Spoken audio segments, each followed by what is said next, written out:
오늘 하나님을 의지하라 라는 말씀의 제목으로 함께 은혜 나누겠습니다.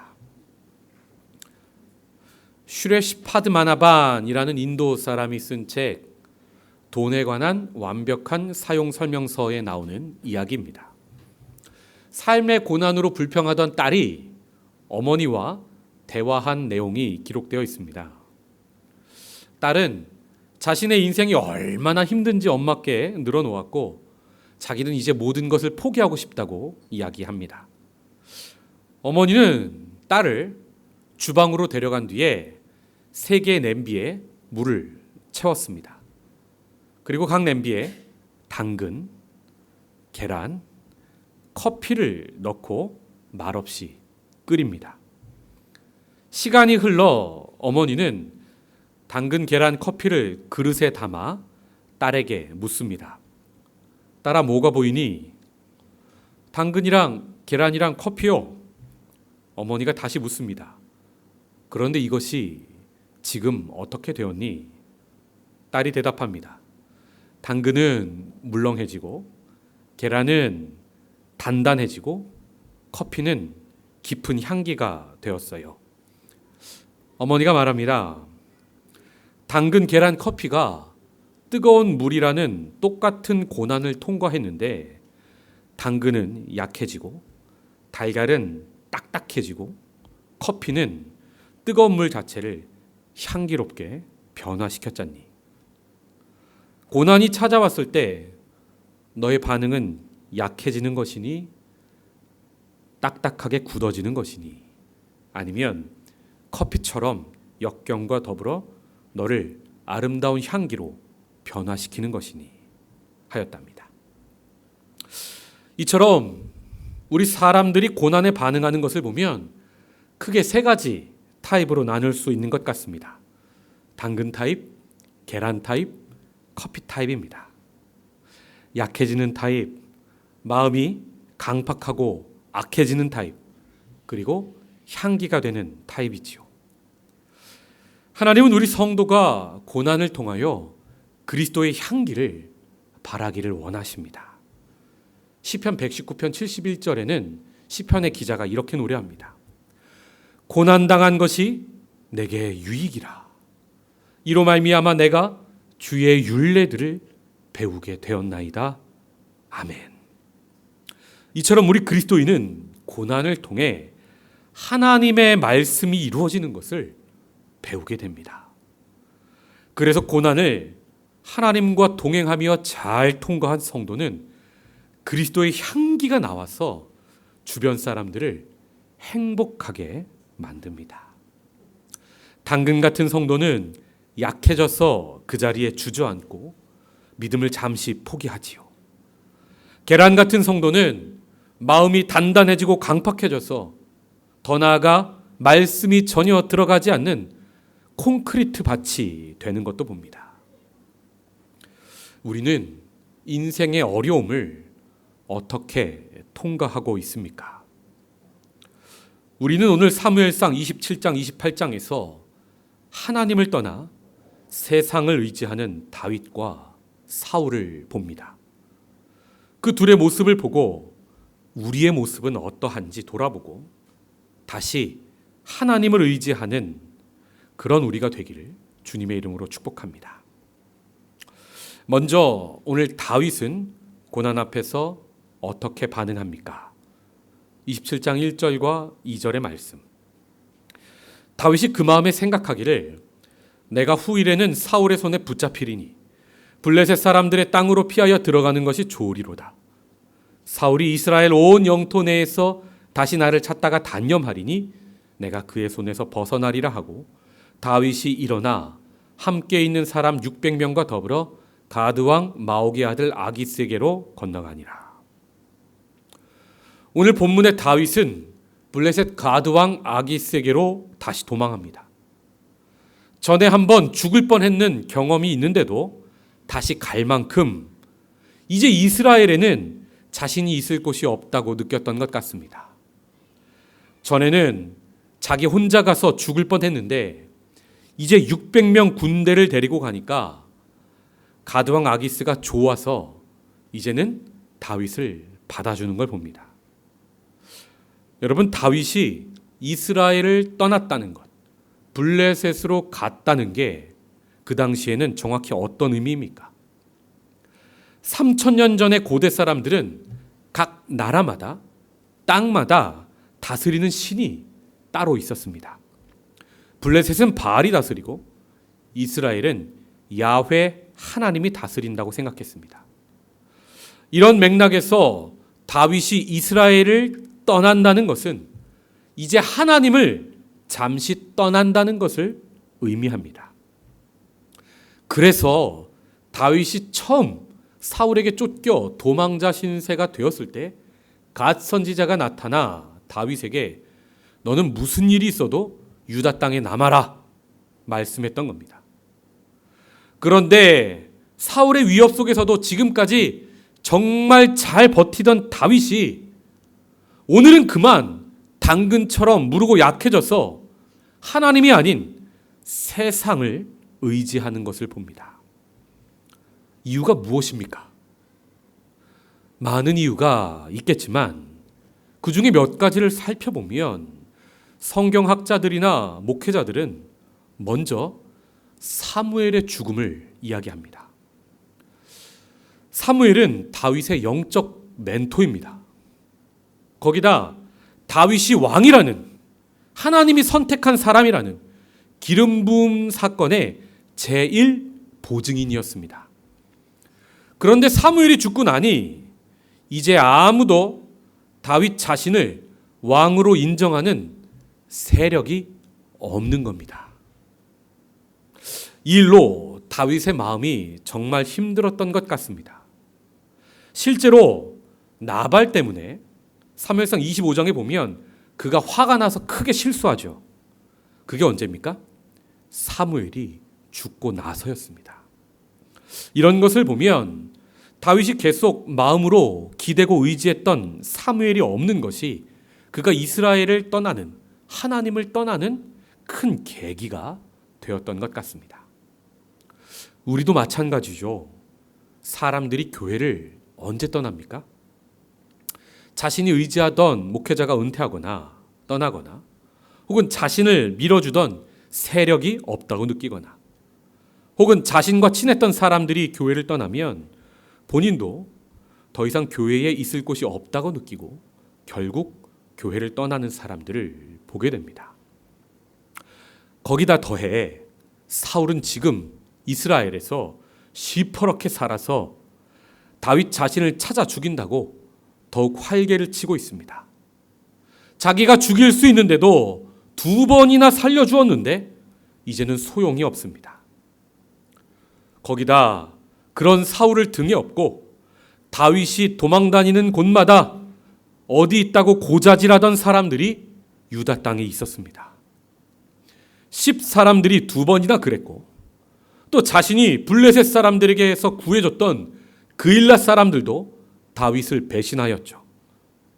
사울도 사울이지만 그런 고자질하는 사람, 배신하는 사람들 때문에 다윗이 이스라엘에서 정말 힘들었던 것 같습니다.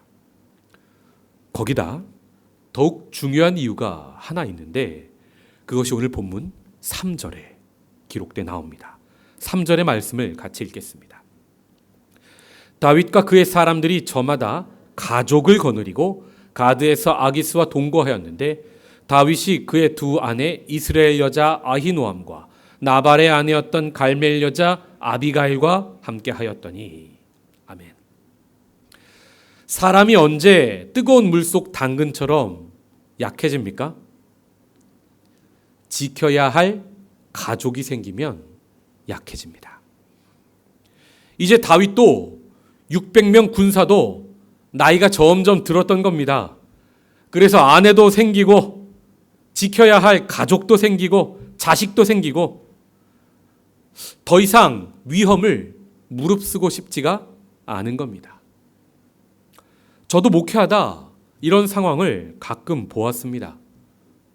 청소년 때는, 청년 때는 혼자이니까 정말 뜨겁게 자기의 모든 것을 다해 하나님을 사랑하며 신앙생활 하다가 대학 졸업하고 사회생활에 힘든 것 경험하고 더 나아가 결혼하고 아이까지 생기면서 돈 버느라 바쁘다는 핑계로 주일에 한 번, 두 번 빠지다 결국 교회에서 멀어지고 하나님까지 떠나는 사람들을 제법 보았습니다.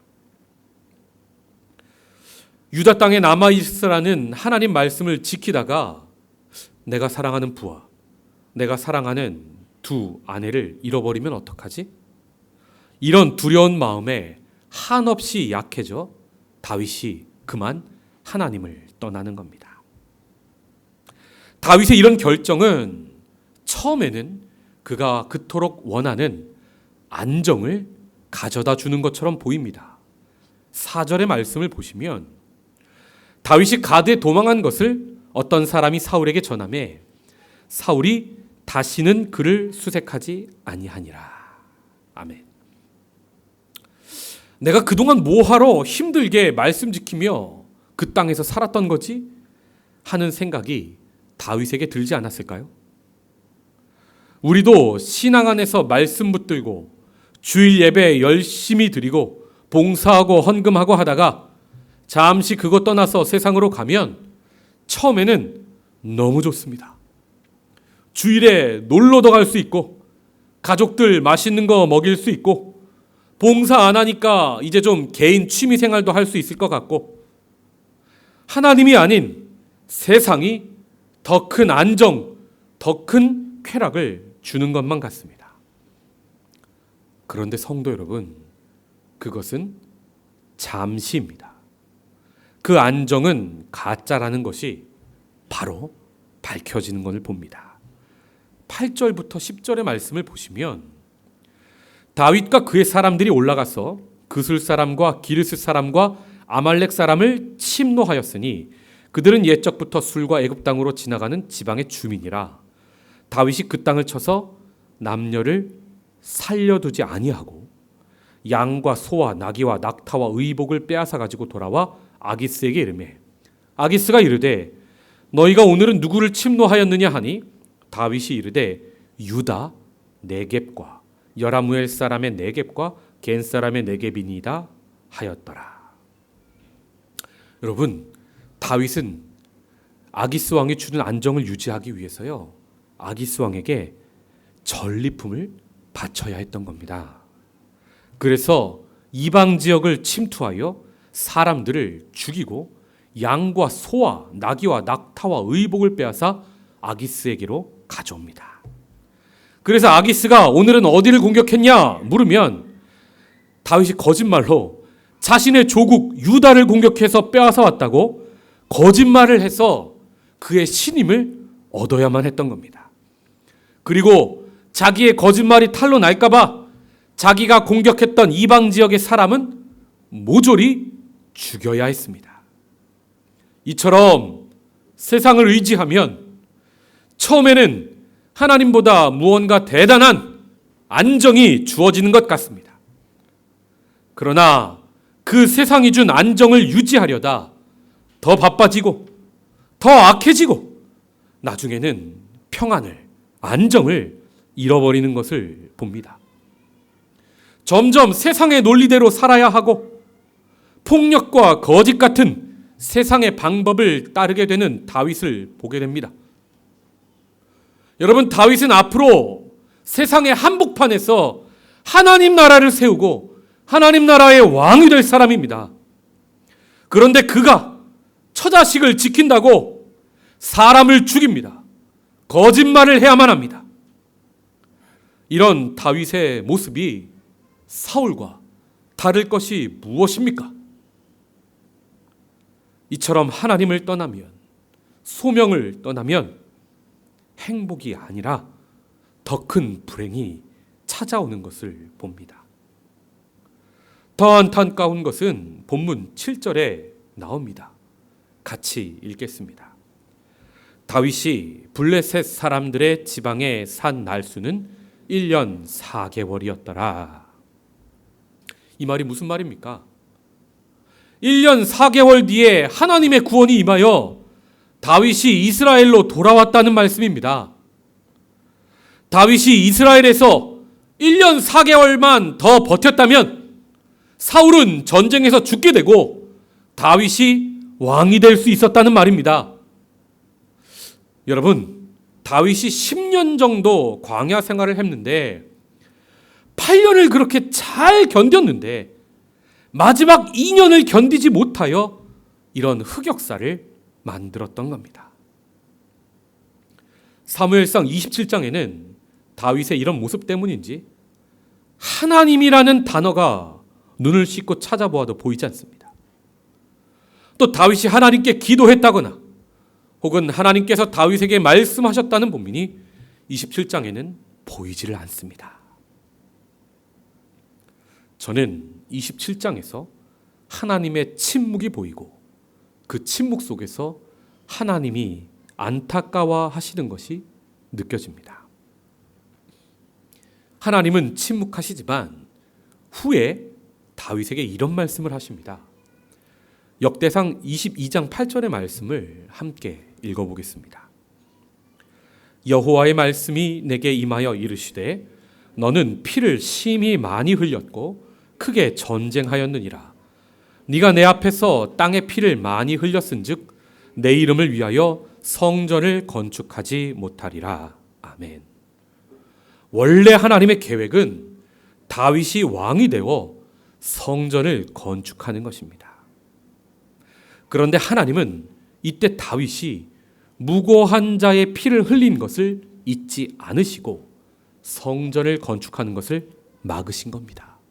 그리고 그 영광을 그의 아들 솔로몬에게 돌리신 겁니다.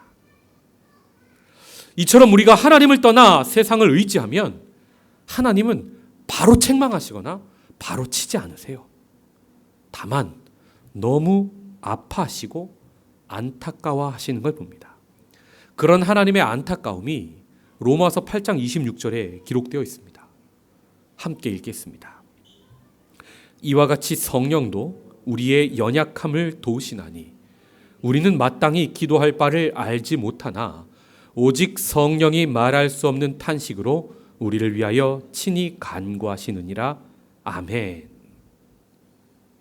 그러므로 우리는 세상이 보여주는 안락함, 세상이 보장하는 지위 같은 안정 같은 달콤한 유혹에 속지 말고 고난 속에서도 믿음을 잃어버리면 안 되는 겁니다. 여러분, 제가 말씀 묵상하다 깨달은 사실이 하나 있습니다. 믿음은요, 하나님이 보일 때 필요한 게 아니더라고요. 믿음은 하나님이 보이지 않을 때 필요한 겁니다. 소망도 그렇습니다. 소망도 하나님이 보일 때 내가 기도한 것이 바로 응답받을 때 필요한 게 아닙니다. 소망도 하나님이 보이지 않아서 내가 절망할 때 필요한 것이 소망이더라고요.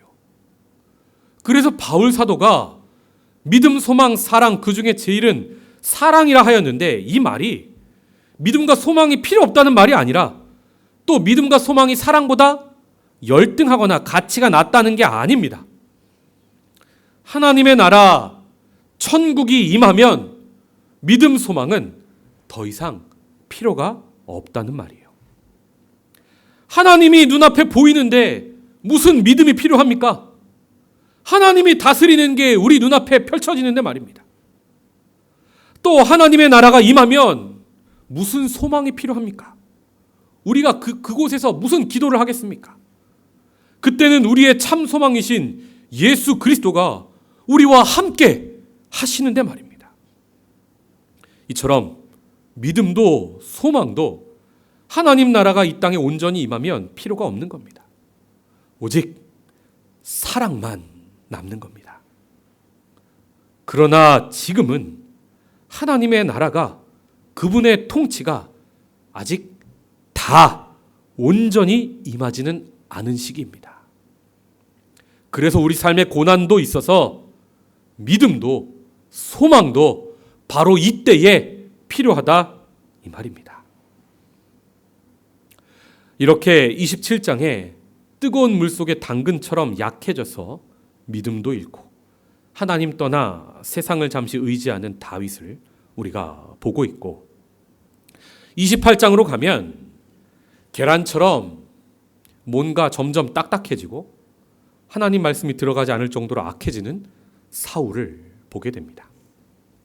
사울은 이제 28장에서 하나님을 떠나 악령을 의지합니다. 28장 5절의 말씀을 함께 읽겠습니다. 사울이 블레셋 사람들의 군대를 보고 두려워서 그의 마음이 크게 떨린지라. 블레셋이 이스라엘을 공격했던 겁니다. 왕인 사울은 그들의 엄청난 규모를 보고 두려워하고 떱니다. 여러분, 바로 전 27장은 다윗이 마음에 생각하기를 하면서 다윗이 하나님께 기도하거나 묻지도 않고 세상으로 간 것을 보여주는데, 28장은 사울이 하나님께 어찌할지를 물었는데 하나님께서 답이 전혀 없으셨다고 말하는 걸 봅니다.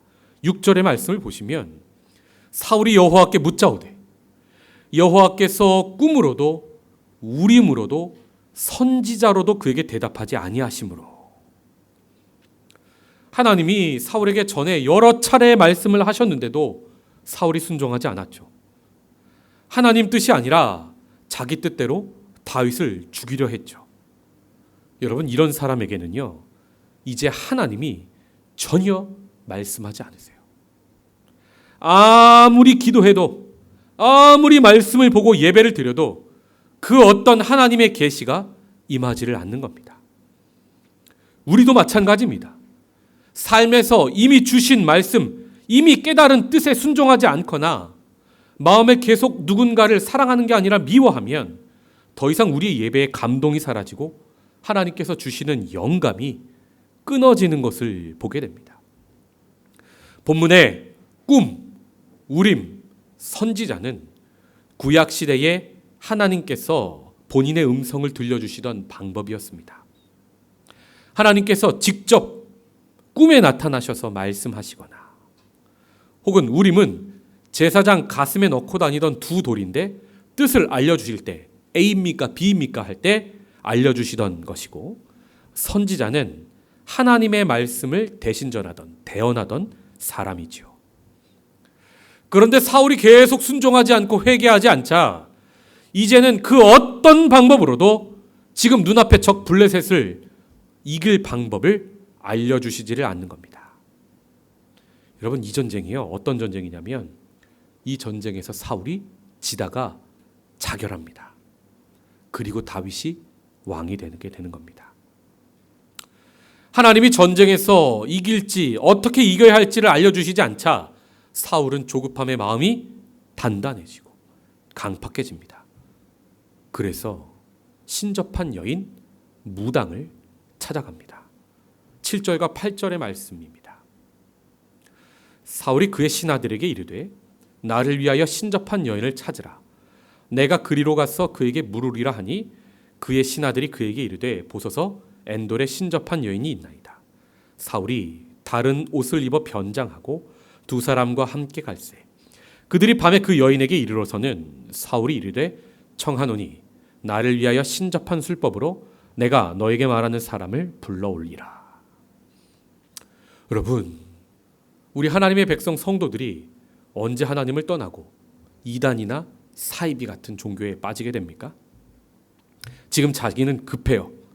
그래서 빨리 정확하게 하나님 뜻 알고 싶은데 기존 정통 교회에서는 기다리래요. 말씀 보고 기도만 하래요. 이게 답답해서 어떤 기적적인 체험, 어떤 자극적인 성경 공부를 해주는 이단으로 가게 되는 겁니다. 여러분, 신앙이라는 것이 우리 삶의 문제에 답을 주고 우리 삶을 해석을 해주는 것인데, 어떤 사람들은 기다리지를 못하고 아주 신속하고 기적적이고 급격한 변화를 보기를 바라고, 기존 종교에서 그런 답을 주지 못한다고 느끼니까 그런 답을 주는 곳으로 찾아갑니다. 여러분, 한국의 신천지가 22만이랍니다. 그런데 문제는 정말 우리 삶에 그런 기적 같은 신속하고 정확한 답이 있는 것인가? 우리 삶의 문제에 100% 정확한 해결책이 과연 있는 것인가? 대다수의 사람들은요, 그런 곳에 가서도 그것을 발견하지 못합니다. 왜냐하면 우리의 삶은 그런 게 아니니까요. 이단 사이비는 마치 도깨비 방망이처럼 금 나와라 뚝딱, 은 나와라 뚝딱 해서 무언가 보여줍니다. 그런데 그 해답은 가짜입니다. 본문 13절 14절을 보시면 왕이 그에게 이르되 두려워하지 말라. 네가 무엇을 보았느냐 하니 여인이 사울에게 이르되 내가 영이 땅에서 올라오는 것을 보았나이다 하는지라. 사울이 그에게 이르되 그의 모양이 어떠하냐 하니 그가 이르되 한 노인이 올라오는데 그가 겉옷을 입었나이다. 사람이 당연히 겉옷을 입죠, 여러분. 사울이 그가 사무엘인 줄 알고, 사무엘이라고 아무도 얘기하지 않았는데 사무엘인 줄 알고 그의 얼굴을 땅에 대고 절하니라. 무당 여인이 죽은 사무엘을 사울 앞에 불러 올리는 것 같은데 여러분, 그것이 진짜가 아닙니다. 그리고 그것이 하나님 뜻을 전하는 것 같지만 사울이 이 일을 통해 구원을 얻지 못해요. 결국은 망하고 죽게 됩니다. 이처럼 하나님 아닌 것에는 구원이 없어요. 여러분, 성경을 통해서 우리가 아는 것 가장 정확한 사실 하나는 바로 우리가 예수 그리스도를 통해서 구원받는다는 것입니다. 그리고 66권 말씀 중에서 나머지 대부분은요, 우리 삶에서 해석이 안 되는 것이 많이 있어요. 그런데 이단 사이비들은요, 성경을 가지고 자기들만 성경을 확실히 알려줄 수 있다고, 자신들만 삶의 문제를 해결해 준다고 말하는 겁니다. 여러분, 이게 100% 거짓입니다. 제 동기 목사님 중에 성서학으로 박사학위를 받고 교수를 하시는 분이 있는데, 이분이 하시는 말씀이 뭐냐면, 본인이 수십 년 성서를 공부하고 여러 편의 중요한 논문도 썼지만 아직도 성서는 공부하고 공부할 게 많다는 거예요. 자기가 죽을 때까지 성경을 봐도 다 알 수가 없다는 겁니다. 그런데 이단에서 성서의 모든 비밀을 풀었다? 이거 100% 거짓말입니다, 여러분. 이 세상에 있는 어떤 훌륭한 성서학자나 혹은 목회자나 기독교 신앙인이라 할지라도 성서의 모든 비밀을 해석했다고 주장할 수 있는 사람은 단 한 명도 없는 겁니다. 그런데 이단은 어떤 확실해 보이는 해결책을 제시합니다. 사람들은 그런 확실한 거에 굉장히 끌려요. 여러분, 사람이 감기에 걸려서 병원에 가서 어떤 분들은 이렇게 말하는 걸 봅니다. 의사 양반, 제가 감기 걸렸는데 약을 좀 세게 지어주세요. 여러분, 예전에 보건소 앞에 이런 말이 붙어 있던 게 기억납니다. 감기는 약 먹으면 7일 만에 낫고 약 안 먹으면 일주일 만에 낫는데요. 그런데 사람이 아프면 병원에 가서 약을 세게 지어달라고 그래요. 왜냐하면 사람이 아프면 신속하고 급격하고 기적적으로 낫기를 바라는 겁니다. 그래서 그러기 위해서 아주 강한 정도의 약이 필요하다고 생각하는 겁니다. 그런데 그것을 이른바 이단이나 사이비가 그거를 제시하는 겁니다. 우리 약은 셉니다. 막 얼떨떨한데 금방 낫습니다. 말합니다. 그런데 그렇지 않습니다, 여러분. 그래도 여전히 우리의 삶의 문제는 해결되는데 일주일 걸리거나 7일 걸리는 겁니다. 저는 말씀을 묵상하면서 한국에 왜 이리도 이단과 사이비가 많을까 생각해 보니까 여러분, 우리 민족이 기다리는 걸 못해요. 한국 사람은 뭐든지 빨리빨리입니다. 이게 장점이 될 때도 있지만 인생의 문제, 종교의 문제에 있어서 우리의 이런 성급함이 많은 부작용들을 낳고 있는 것은 아닌가 생각됩니다. 여러분, 사주팔자 보는 것이 한국에 그렇게 많고 무당, 신접한 사람이 그렇게 많고 또 한국에서 자신이 하나님이라고 주장하는 사람이, 제가 뉴스를 좀 검색해 보니까 자기가 하나님, 자칭 하나님이 20명이래요. 재림 예수는 50명이래요. 그들을 먹여 살리는 것이 우리는 아닌가? 우리의 성급함은 아닌가 생각이 됩니다. 여러분, 우리가 믿음의 조상이라고 부르는 아브라함을 보십시오.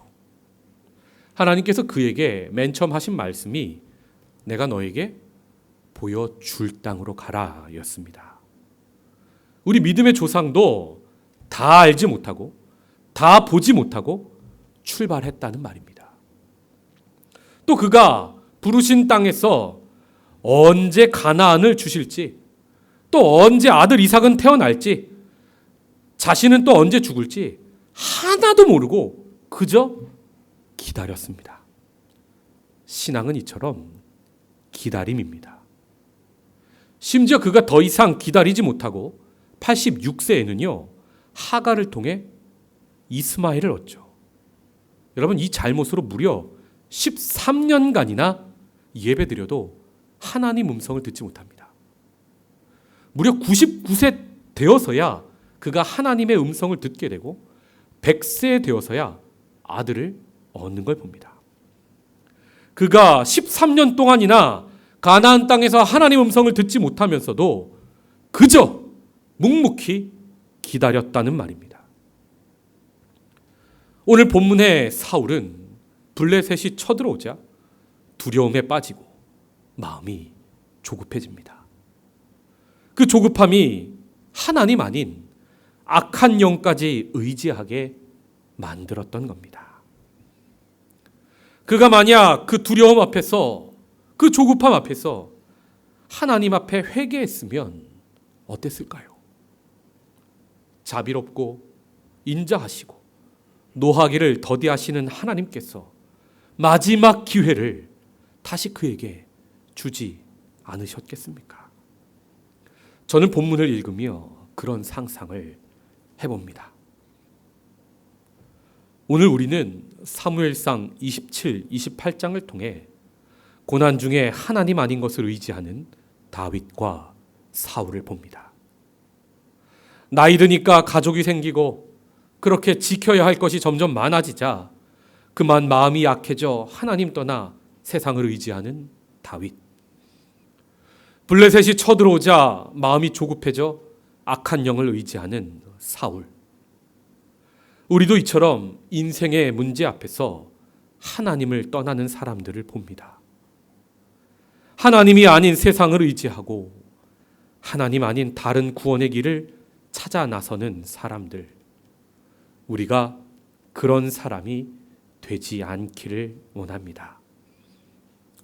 여러분, 감사한 것은 이제 다음 주에 보겠지만 다윗이 세상에서 큰 어려움을 겪고 다시 하나님을 의지하고 돌아오는 걸 봅니다. 그래서 결국은 하나님께서 사용하시는 왕으로 서는 걸 우리가 봐요. 하나님은 이처럼 언제나 끝까지 우리를 기다려주세요. 여러분, 지금 우리가 보는 건요, 다윗도 사울도 하나님 다 떠났다는 겁니다. 그런데 둘의 차이가 뭡니까? 누구는 돌아오고 누구는 돌아오지 않았던 겁니다. 여러분, 성경을 창세기부터 요한계시록까지 다 보면요, 사람은 처음부터 끝까지 죄 짓고 하나님을 계속 떠나는 이야기입니다. 그런데 하나님의 이야기는요, 그런 우리를 포기하지 않고 계속 다가오세요. 우리는 하나님 아닌 것 의지하고 하나님 아닌 것 사랑하는데 하나님은 그런 우리를 끝까지 사랑하신다는 겁니다. 그래서 결국 떠나는 우리가 지고 다가오시는 하나님의 사랑이 이기는 것을 기록한 책이 성경이라 이 말입니다. 그 하나님의 크신 사랑 앞에서 돌아오는 자가 구원을 얻는 이야기가 바로 성경책 이야기입니다. 그러므로 우리가 인생의 고난 앞에서 해야 할 일은 바로 그런 하나님을 의지하는 것입니다. 하나님이 보이지 않을 때 우리가 아는 것 한 가지만 붙잡읍시다. 하나님이 지금 나를 포기하지 않는다는 것. 나를 여전히 사랑하고 계신다는 것. 그것을 인생 끝까지 붙잡는 믿음이 있기를 축복합니다. 끓는 물 속에 당근이 아닌 계란도 아닌 마치 커피처럼 이 고난 끝에 우리가 성숙해져서 그리스도의 향기를 온 세상에 전하는 사람으로 변화되기를 축복합니다. 그런 사람이 성경에 나오는데요. 그 사람이 바로 욥이에요. 욥이 정말 고난 가운데 힘들 때 그 아름다운 고백을 이렇게 합니다. 같이 욥기 23장 8절부터 10절의 말씀을 읽어보겠습니다. 그런데 내가 앞으로 가도 그가 아니 계시고 뒤로 가도 보이지 아니하며 그가 왼쪽에서 일하시나 내가 만날 수 없고 그가 오른쪽으로 돌이키시나 배울 수 없구나. 그러나 내가 가는 길을 그가 아시나니 그가 나를 단련하신 후에는 내가 순금같이 되어 나오리라. 아멘. 기도하겠습니다.